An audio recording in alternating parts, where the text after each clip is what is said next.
Hi, I worked for 23 years at the United States Penitentiary in Marion, Illinois, and currently on YouTube I have a channel called As the Key Turns. And I was asked the question, were you ever afraid to go to work? Yes, but maybe not for the reasons that you might think so. The story is, back in January of '89 when I first hired on, just prior to that time, about 5 years prior, the USP Marion, which was the super maximum security prison in its day, was the scene where two correctional officers in the same day were brutally murdered by members of the Aryan Brotherhood.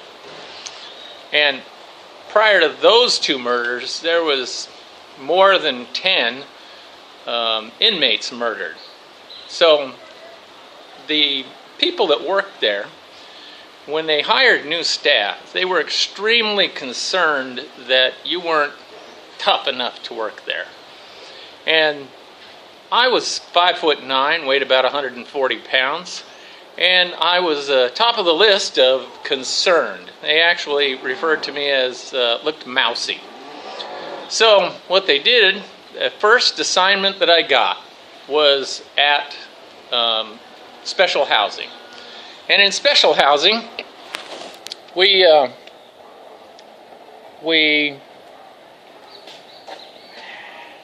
housed the people that weren't able to manage living in general population of the worst prison in the federal system. So that ought to tell you who the inmates were that I was dealing with.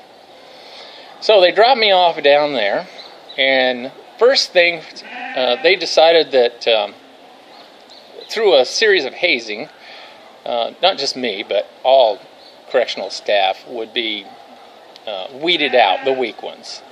And there was even an incident from one of the other guys that I worked with or hired on with, where he was grabbed in where the neck joins the shoulder, and a guy squeezed it real hard. He called it the claw.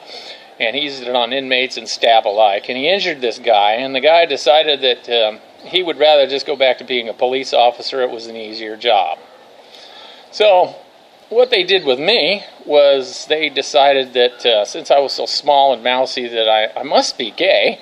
So they had a guy that followed me around all the time telling me how cute I was. This is another staff member, and I was a sweetheart, and he wanted to kiss me all the time and give me hugs. And when I told them I was married, they loved that. So we had to talk all kinds of really disgusting stuff about my wife.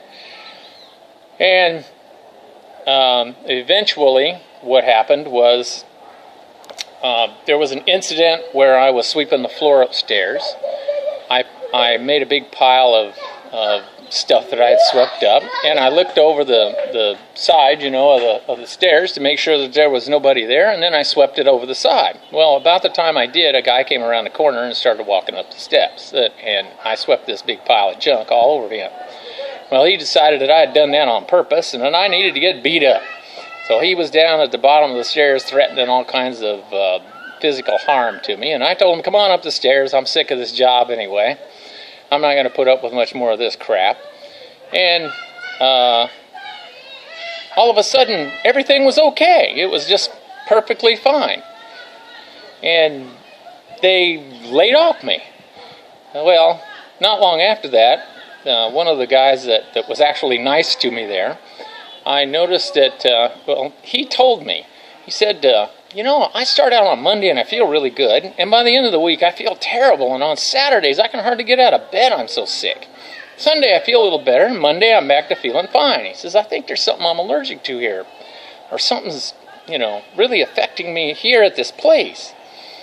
Well, I went into the office, and there's all these guys standing around laughing and giggling, and what they've done is they've got this, looks like a candy bar with a whole bunch of little, it's cut up into little pieces. And they're breaking off one of these little pieces, and they're putting it in this guy's thermos of hot chocolate that he brings every day.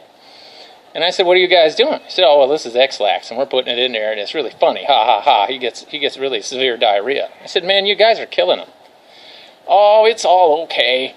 Don't worry about it. And I said, look, I'm going to go to the captain and report you people for poisoning this guy if you don't knock this crap off. Oh, I see. You're a snitch. And so, for a little while, I had the reputation of, oh, he's a snitch. He'll tell on you for anything. Yeah, okay. Anyway, they quit poisoning the guy.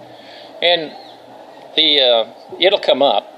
Why didn't you report this to your supervisor, the lieutenant? Well, when I did, he said, oh, them guys are just funning you. Don't let it bother you.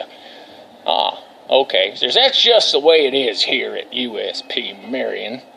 And he really was right. That's pretty much the way most new staff in those days were welcomed to Marion. I seen several people quit because of it. And the guy that followed me around all the time, he got to be a supervisor at another prison where they had women, because women weren't allowed behind 3 Grill at USP Marion. So we were a little more locker room-like there. And he got terminated for sexual harassment. And as far as I know, all the rest of them enjoyed long, storied careers with the Bureau of Prisons, and they're still there. I never treated anybody that way because I thought it was a awful raw deal, because people like me that moved there were under stress at home because my wife hated the place and she wanted to go back to Washington State, not Southern Illinois. So I had that going on. An inmate seen what was happening with the staff, so he decided that he was going to help me because I needed his assistance. And I ended up telling number 1 about that, and we had a little chat with the inmate, and he ended up apologizing to all the older staff. And of course that helped cement that, at least for that month, that I was probably a snitch and not to be trusted. So for at least the rest of my probation, I wasn't trusted. But after that, they laid off me. They decided, well, hey, the guy will actually whoop another staff member and get fired rather than take this guff that we're giving him, so maybe he's tough enough to work here. And that was the only time that I ever dreaded, feared coming to work, because I said, you know, I just can't put up with this stuff anymore. Everybody is finding fault with everything that I do. I mean, the staff that wasn't asking me if I was gay and making sexual advances to me were telling me that I was absolutely worthless and didn't work nearly hard enough, and I didn't know what I was doing. And, you know, obviously I was in the wrong place. And I think the idea was if they could convince you to quit, then you were too weak to work there. So that's the only time that I dreaded coming to work. Now, if you want to hear other things that happened to me at USP Marion, by all means, look at my channel As the Key Turns.